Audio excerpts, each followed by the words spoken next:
مزید ویڈیو کے لیے چینل کو سبسکرائب کریں اور بیل آئیکن کو دبائیں۔ جزاک اللہ۔ بعض علماء نے لکھا کہ 5 بنیادی مصیبتیں ہیں جو ہر بندے پر آنی ہیں۔ ہر بندہ ان 5 مصیبتوں سے گزر کر رہے گا، نیک ہو یا بد ہو۔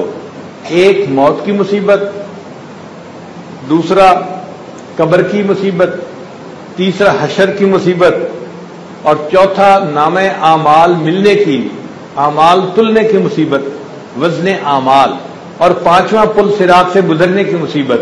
تو یہ 5 مصیبتیں ہیں جس میں سے ہر انسان کو بالآخر گزرنا ہی پڑے گا۔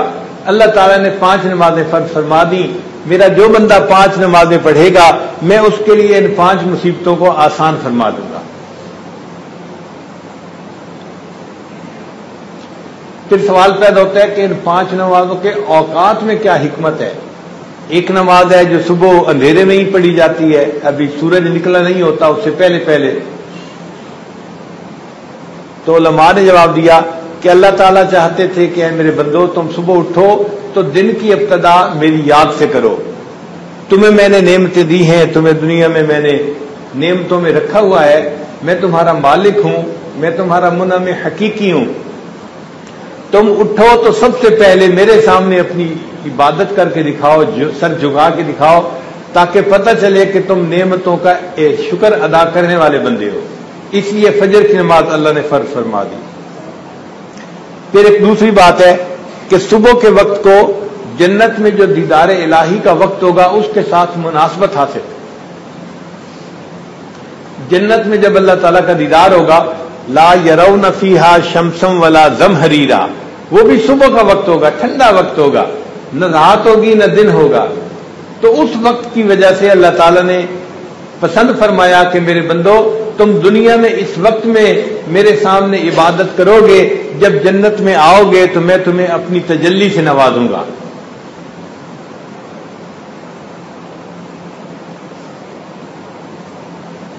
پھر ایک وجہ یہ بھی لکھی ہے کہ حضرت آدم علیہ السلام کو آدھی رات کو زمین پر اتارا گیا تھا جنت سے۔ تو آدم علیہ السلام تو جنت کے رہنے والے تھے، جب دنیا میں آئے تو تنہائی تھی اور خاموشی تھی اور اندھیرا تھا۔ اب تنہائی، خاموشی اور اندھیرا آدمی کے اندر وحشت پیدا کر دیتا ہے کہ پتہ نہیں میں کہاں آ گیا ہوں۔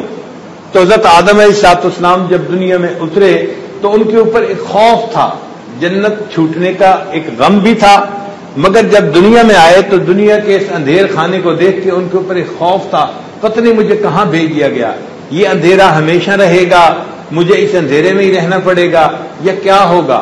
مگر جب صبح کے وقت ہوا تو اندھیرا جو تھا چھٹنے لگا اور روشنی ظاہر ہونے لگی۔ تو حضرت آدم علیہ السلام کے دل میں امید کی کرن پیدا ہو گئی کہ مجھے اندھیرے میں نہیں رکھا جائے گا بلکہ مجھے دن کی روشنی بھی نصیب ہوگی۔ انہوں نے اس وقت اللہ کے سامنے 2 رکعت شکرانے کے ادا کیے تھے۔ اللہ تعالیٰ نے اس نماز کو امت محمدیہ کے لیے پسند کر دیا کہ میرے محبوب صلی اللہ علیہ وسلم کی امت آدم علیہ السلام کی پیروی کرے گی اور ان کو میں اپنے شکر گزار بندوں میں شامل فرما لوں گا۔ پھر ظہر کا وقت کیوں؟ اس لیے کہ ظہر کے وقت سورج ڈھلتا ہے، جب سورج ڈھل جاتا ہے تو نماز پڑھی جاتی ہے۔ تو اللہ تعالیٰ چاہتے تھے کہ میرے بندے جو میری توحید کا اقرار کرنے والے ہیں وہ ثابت کر دیں کہ ہم ڈھلنے والوں سے اور مرنے والوں کی پوجا نہیں کرتے، بلکہ ہم تو اس پروردگار کی پوجا کرتے ہیں جو ہمیشہ کے لیے ہے، ہمیشہ رہے گا۔ لا احب العافلین، حضرت ابراہیم علیہ السلام نے کہا تھا میں ڈھلنے والوں سے محبت نہیں کرتا، میں ان کو پسند نہیں کرتا۔ تو ظہر کی نماز پڑھنے والا بندہ یہ ثابت کر رہا ہوتا ہے اے اللہ میں دنیا کے فانی جو ہے وہ کسی چیز کے سامنے سر نہیں جھکاتا، میں باقی رہنے والے پروردگار کے سامنے سر جھکاتا ہوں، اس لیے سورج ڈھل گیا، مجھے سورج کی پرستش نہیں کرنی، مجھے تو آپ کی عبادت کرنی ہے۔ تو ظہر کی نماز کو اللہ نے اس کے لیے فرض فرما دیا۔ پھر اس میں ایک وجہ یہ بھی ہے کہ جہنم کی آگ کو روزانہ دوپہر کے وقت بھڑکایا جاتا ہے۔ ہوتا ہے نا چولہے میں نئی لکڑی ڈالی جاتی ہے کہ آگ بڑھ جائے، تو جہنم کی آگ میں جو فیول ڈالا جاتا ہے وہ دوپہر کے وقت ڈالا جاتا ہے۔ تو جس وقت جہنم کی آگ کو بھڑکایا جاتا ہے اللہ تعالیٰ نے اپنے پیارے نبی صلی اللہ علیہ وسلم کی امت کے لیے پسند فرمایا کہ یہ امت اس وقت میں نماز پڑھے، میں ان کو جہنم کی آگ سے نجات عطا فرما دوں گا۔ پھر عصر کی نماز اس لیے کہ 24 گھنٹے میں 2 مرتبہ فرشتوں کی ڈیوٹی بدلی جاتی ہے، 12 گھنٹے کی ڈیوٹی ہوتی ہے، ایک صبح کے وقت ہوتی ہے اور ایک عصر کے وقت۔ عصر کے وقت دن کے فرشتے جا رہے ہوتے ہیں اور رات والے فرشتے ڈیوٹی پہ آ رہے ہوتے ہیں۔ اللہ تعالیٰ نے اس وقت نماز کو پسند فرمایا تاکہ میرے محبوب صلی اللہ علیہ وسلم کی امت پر 2 فرشتے دونوں گواہی دیں، جانے والا بھی گواہی دے کہ میں نے نماز پڑھتے دیکھا اس کو جب میں آیا، اور آنے والی بھی گواہی دے کہ جب ہم گئے تو یہ نماز پڑھ رہا تھا۔ اس لیے والصلاۃ الوسطیٰ، اس نماز کو اللہ نے پسند فرمایا، اس لیے کہ مومن کی اس میں زیادہ جو ہے وہ اکرام ہے۔ حضرت یونس علیہ السلام کو مچھلی نے عصر کے وقت پیٹ سے نکالا تھا۔ جب اللہ نے حکم دیا مچھلی کو تو وہ سمندر کی تہ میں تھی، وہ سطح پر آئی اور اس نے آ کر یونس علیہ السلام کو اپنے پیٹ سے نکال دیا، تو عصر کا وقت تھا۔ تو اللہ تعالیٰ نے پسند کیا کہ میرے یونس علیہ السلام عصر کے وقت مچھلی کے پیٹ سے نکلے تھے، میرے محبوب صلی اللہ علیہ وسلم کی امت عصر کی نماز ادا کرے گی، میں ان کو پریشانیوں کی مچھلی کے پیٹ سے نکال دوں گا، عصر کی نماز کے بدلے میں ان کے حالات کو بہتر کر دوں گا اور ان کو پریشانیوں سے نجات عطا کر دوں گا۔